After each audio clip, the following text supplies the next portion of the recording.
What is up, Legion? What is up, heathens? Rev Avi here, checking in live for the Magic Quarantine Talk. What's up, people? I am here. So, of course, I'm going to give people a few minutes to check in before we get started. And then we'll dive right in. We'll get right into our subject and all that good stuff. So, uh, if you have friends in the group, of course, tag them. Tag your friends, guys, so we can get them on here.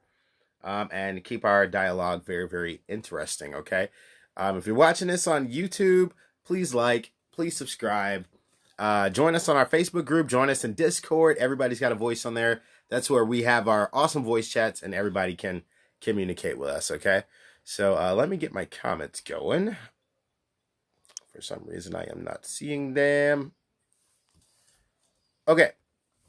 So yeah, what's up, people? Tonight, well, first of all, we're a couple of days away from Beltane. So of course we're going to be planning something awesome for that. And hopefully you guys have some stuff planned as well. So you know, Beltane is the fire festival, so hopefully you have something awesome planned, bonfire or something. But yeah, so we'll get into that. And with that in mind, since Beltane's coming and planning is kind of the idea at this point, maybe we'll just talk about the subject of ritual. Okay, like what kinds of rituals you put together, or what kind of rituals can be put together, and the structure of them. Okay, so maybe we'll talk about that tonight. We'll see what's up. Let's get some people on here, and then we will dive in. So hopefully everybody's having a good week. Of course, I am having an awesome week, and hopefully yours is going well also. Okay. Also, shout out to all the people that are active members out there. You guys are amazing. You guys are awesome. All the patrons, people that have signed up for the Patreon and stuff like that. You guys are amazing. Okay, so shout out to all you guys that are out there and supporting everything that we are doing. Okay. So yeah, we'll get started in just a few minutes.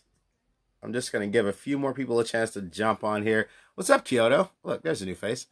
And yeah, we'll jump in. I'll talk about a little bit about like ritual structure, and we got Beltane coming in a couple of days. And personally, I'm probably gonna do. I like to do my fire offerings and you know, fire stuff for Beltane, so it's gonna be something to do with fire, of course.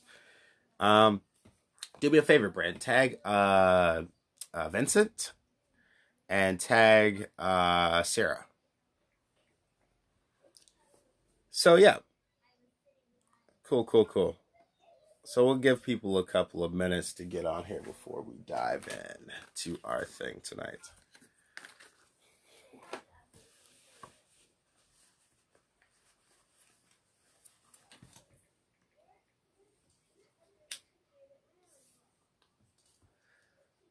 So Beltane, the coming of fire, right? It's that special time of year where we know you know, the heat wave is about to start coming back in, you know, and everybody's ready for that. So this you know, it's an important time. These are you know, the solstices, equinoxes, and you know, witch holidays all represent some sort of seasonal change or something to do with what's going on with the harvest and plants, right? So if you guys that don't know that, it's always got to do something to do with the seasonal changes and what's going on with the earth and the plants and the harvest and stuff like that. Okay, so let's just dive right in. Whoever is not here to see it, they just have to go back and watch it from the beginning. So with ritual structure, and I've done videos about this before. With ritual structure, it's really something. First of all, let's start with the word ritual and what it means. Okay. Ritual just means repetition, right? Ritual means repetition. So with ritual structure and the things that you do, the things that you put together, you just want to make sure that it's things that are repeatable, right? It's things that you're more likely to keep doing, or that there's acts inside of the structure of the ritual that repeats. Okay. So for instance, if you're writing a song, okay, think of it like think of it in this way, because ritual is art, right? Or and so if you're writing a song, usually that song has parts that repeat, or lyrics that repeat, a drum beat, or you know, sections of the music that repeat in order for you to remember the song. That's how they get the song inside your head. You hear that same melody, those same lyrics over and over. What's up, Danielle? And that's what you know, makes it powerful. That's what makes the music work. That's what helps it ingrain into your memory. So with that in mind, it's the same thing with your ritual structure. So if you're doing any kind of performance, and me, I do different juggling acts and stuff with fire and stuff like that. The key to putting those types of performances together is always repetition. You know, if you want to learn how to juggle, you just got to keep throwing them things in the air until you can do it. It's trial and error. Okay, and so that repetition, that act of repeating it over and over and over again towards a goal is what's going to get you there. You don't have to strive for perfection, but you do want to try to strive towards goals and strive towards reaching those goals. So when you're putting your rituals together, make sure it's things that repeat. So what I mean is, for instance, when you walk around, like most people like to do a thing when they walk around the circle or something like that. Usually you do that more than once, okay, when you walk around the circle. If you're drawing a shape in the air or something, usually you draw that shape more than once, right? If you're saying some type of incantation or you're using some type of entity's name or something like that, you're usually going to say it more than once, okay? So this all goes back to that repetition. So make sure that the things that you incorporate in there do repeat, and that's what's going to make it into a longer, more in-depth ritual to begin with, okay? So if you have songs that play or parts that you're trying to get involved in there, just extend them by repeating those actions. And hopefully that makes sense to you guys. So I'm seeing a couple of people out there. But yeah, and that's how I like to structure the things that I do. So for instance, when if you think of someone that does comedy, like a comedian or something like that, right? The way that jokes work is you set up the joke, and then they know that the punchline is coming, and then you reiterate the first part of the joke, and then you give the punchline. So it's still that sort of repeating thing where it's like, okay, it's not funny the first time you talk about the urinal, then you bring up the urinal again. Then it's like, oh, okay, that's what's funny about the urinal. And by the time you mention it that third time, you give the punchline. That's what makes the joke funny. Okay, and it's the repetition, right? So I like to do things in sets of three, of course, 3, 6, 9, or usually I'll just go with 3 or 4 4 from writing music. I like to write things in 4 4. Um, so let me see if there's some questions. Man, I see a lot of tags. That's Brand shooting out the tags. So yeah, that's the way I like to try to structure things when I'm doing it. Even with art, like if you're drawing something or something like that, usually you start with something like pencil, right? So you can get the basic idea of your sketch, and then you come with the pen or marker, or et cetera, afterwards. You don't just dive right in. I mean, until you get extremely skilled, usually don't just dive right in. Try to make a perfect picture. You have to have some type of rough sketch of what you're going to do, some type of vision of what you're going to do. It's the same act of repetition. That's what's going to get you there. Okay. So with ritual, that's what that word means, is to repeat. All right. So this is where stuff like the Lesser Banisher ritual comes in, where people just repeat that thing over and over and over again, and stuff like that. So if you find something that interests you, and this is why I love flow arts so much, if you find something that interests you, like flow arts, then you can use that, okay? You can use the flow arts in a ritualistic sense, okay? The spinning of the fans, or the sabers, or the whatever you're spinning, or whatever you're doing with your flow arts, the hula hoops or whatever, becomes that ritual tool to put you in that trance space. You're doing repetitive actions, you're getting your body in motion, and you're drawing that energy up, okay? So it's very, very powerful stuff. All right, so let's see how long I've been on. About 11 minutes or so. I'll open up for some questions. Let's see if we get some questions out there. What's up, Danielle? I haven't seen you in a while, and I don't know who else is watching, but what's up, guys? What's up, Sarah? So yeah, ritual is really about repetition. Even working out in the morning, people that like to get up and jog or exercise repetitively and stuff like that, that's all a form of ritual, right? Is that repetition of continuing to do that thing. That's what makes it ritual. And we're talking about this because Beltane is in a couple of days. I mentioned that at the beginning. And so hopefully you guys are planning something, or you have some type of thing that you like to do that is ritualistic for that time. Uh, Danielle says repetition is often ingrained in people, myself included. I thought I had OCD. Yeah, so that's a natural thing for people to be repetitive. We are creatures of ritual. Okay, so that's just a natural thing that people do. Usually, if you're a coffee drinker, you wake up every morning and you make that cup of coffee. You got to have that cup of coffee. So humans are beings of ritual, and so the idea is to adapt and create rituals that are aimed at specific goals. Right. Um, Sarah, shocked I actually caught it live. Sadly, I had have to drive in a few minutes. Oh, that's okay. Awesome. I'm glad you're here too. It's good to have you guys on here. So I mean, if you guys have questions, shoot them out. You can always watch it later. I'll answer your questions to the best of my ability and give everybody as good of insight as I can into these different subjects. Okay, so normally, and I talked about like the lesser banisher ritual, and everybody should be familiar with that, I think, in this group. If not, just do a little bit of research. But normally that involves drawing shapes in the air, walking in circles, vibrating or chanting certain names and stuff like that.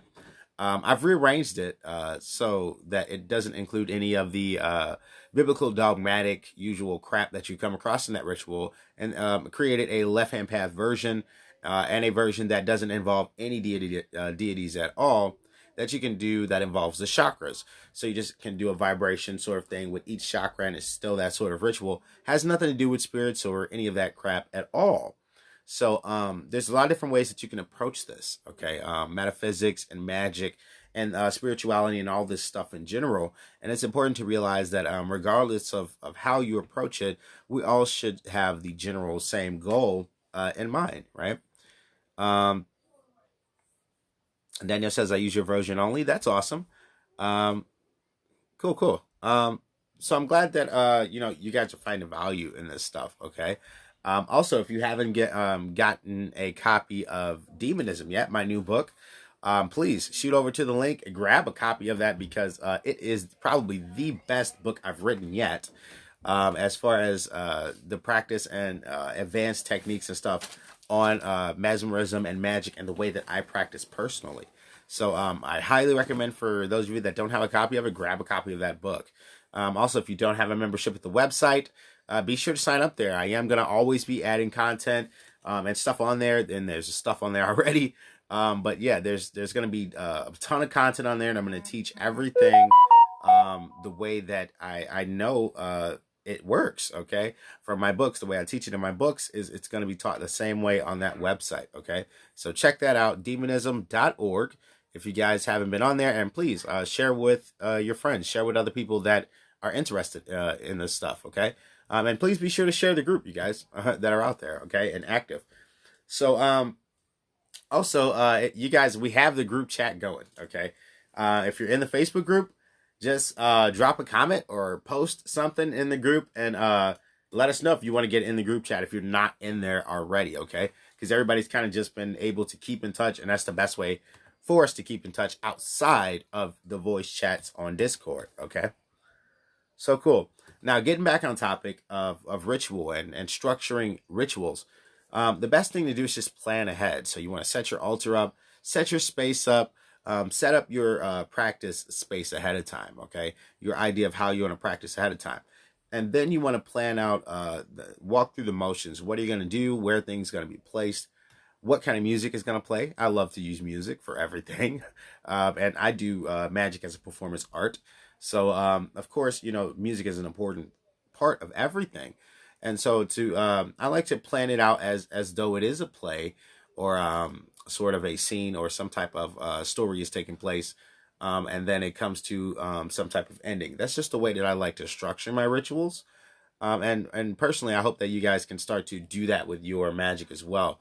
Um, I've seen some stuff that's structured so well that it actually tells a story, and that's the goal that I strive for when I structure my rituals. Okay, so instead of it just being sort of a thing where, like I have a desire that I want or something like that, and writing it down on paper, burning that paper or something like that, I'll do it where I have a desire that I want.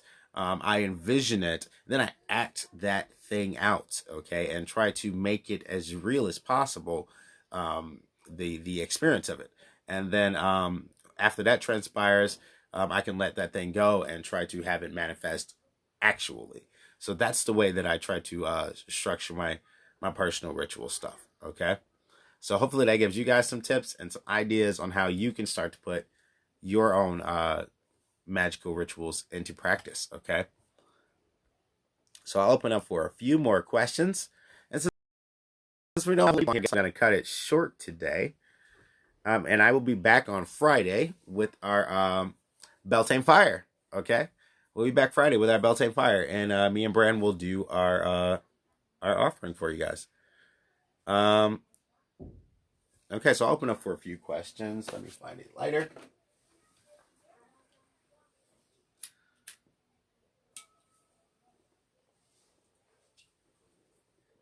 All right, so I got to figure out how to get the glare not to shoot back. And this is weird; it popped in my mind right now, but I got to figure out how to get the glare not to shoot back from the fire pit into the camera because it's going to be bright if we have that fire pit going during that Beltane thing on Friday. Just set the camera back a little bit further. So yeah, be sure to tune in, guys, on Friday because we're going to do, of course, our fire offering, and that's going to be pretty cool.